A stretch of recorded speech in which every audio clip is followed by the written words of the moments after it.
Assalamualaikum warahmatullahi wabarakatuh. Perkenalkan nama saya Dinda Fadila Libasya dengan NIM akhir 020. Kali ini saya akan mempresentasikan laporan praktikum survei konsumsi pangan, analisis asupan zat gizi menggunakan metode Estimate Food Records. Lalu ini untuk latar belakangnya sendiri, bahwa Estimate Food Records ini itu termasuk penilaian konsumsi pangan di mana bisa memberikan gambaran pola makan individu maupun populasi, di mana biasanya itu partisipan yang akan mencatat konsumsi makanannya selama 3-4 hari. Lalu metode ini memiliki kelebihan seperti bisa memberikan data real time, serta masih ada kekurangan seperti kebutuhan literasi yang tinggi untuk partisipan dan masih ada potensi bias. Nah, dalam praktikum kali ini itu nanti setiap responden mengisi formulir dan mencatat porsi dan frekuensi konsumsi makanannya selama 3 hari. Nah, nanti data yang terkumpul ini itu akan dianalisis secara individu dan kolektif bersama data 17 responden lainnya untuk memberikan gambaran mendalam tentang pola makan dan kecukupan gizi. Kita lanjut untuk hasil perhitungan asupan gizi pada kelompok di mana di sini sudah ada keterangan zat gizi baik rata-rata maupun standar deviasi yang telah dimasukkan pada aplikasi SPSS. Lalu dari data yang sebelumnya, ini kita analisis asupan zat gizinya berdasarkan makro maupun mikro.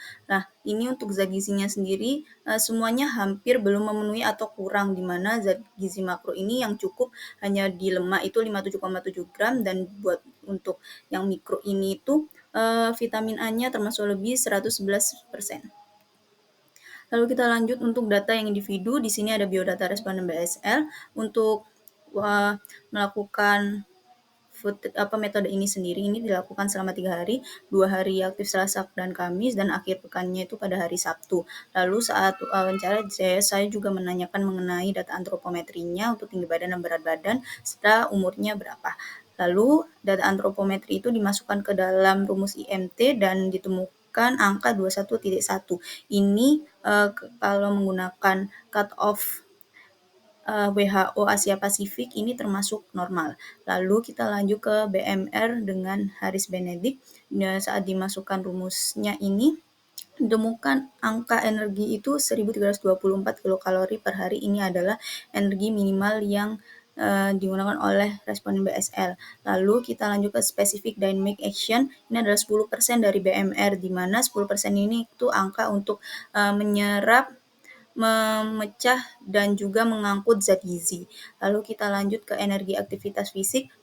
Menurut tinjauan dari jurnal, responden BSL ini tuh aktivitasnya termasuk sedang dengan angka 1,55. Nah, apabila dimasukkan ke rumus, maka ditemukan angka akhir energinya itu adalah 2.258 kilokalori per hari. Lalu ini adalah data EFR responden BSL dalam 1 minggu terakhir. Nah, yang sebelah kiri ini adalah data yang hari kerja, dan untuk kanan ini adalah yang akhir pekan. Dan ini itu untuk agar lebih valid itu saya menggunakan density untuk yang minuman dan juga ada penyerapan minyak.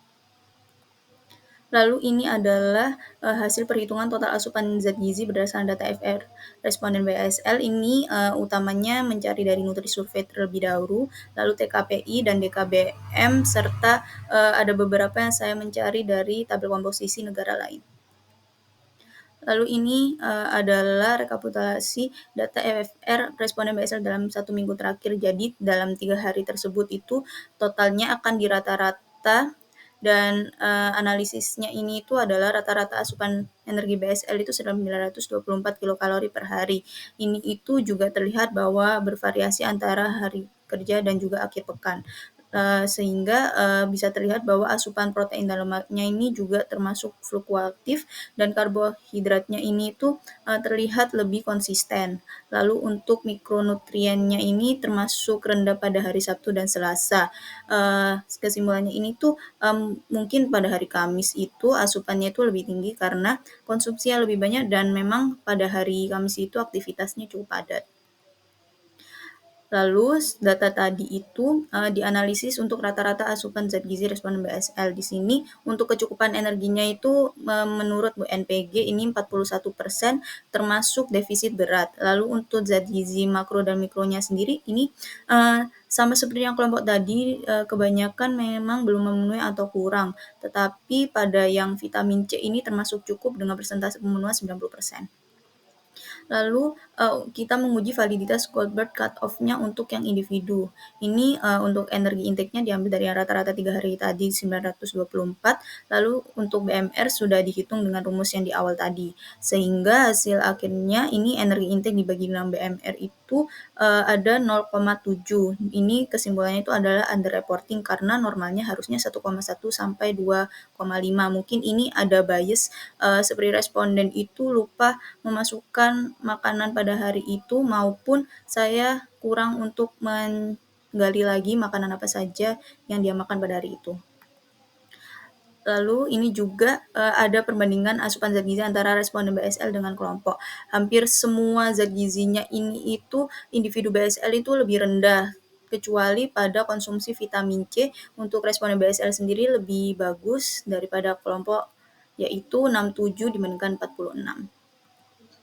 Sehingga dari, hasil praktikum tadi itu kita bisa mengetahui bahwa kelebihan dari EFR sendiri itu bisa mengurangi bias recall dan memberikan data rinci tentang asupan gizi dan pola makan. Pencatatan yang dilakukan secara langsung ini itu bisa menganalisis perbedaan pola makan antara hari kerja dan akhir pekan.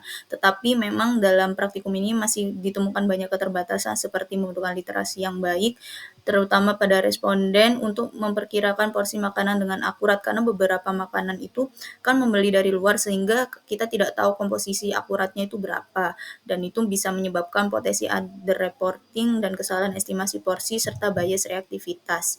Nah, ini juga didukung dari validitas Goldberg cut-off tadi untuk yang individu BSL itu termasuk underreporting.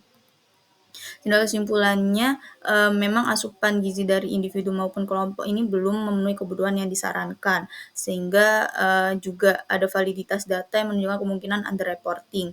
Sehingga, untuk individu maupun kelompok ini perlu peningkatan asupan gizi untuk keseimbangan yang lebih baik. Lalu saran ke depannya, instruksinya mungkin bisa lebih jelas dan ada pelatihan untuk mengisi formulir kepada responden agar pencatatan makanan dan estimasi porsinya ini lebih baik. Lalu juga mungkin bisa ditambahkan metode tambahan untuk meningkatkan validitas data dan kepatuhan.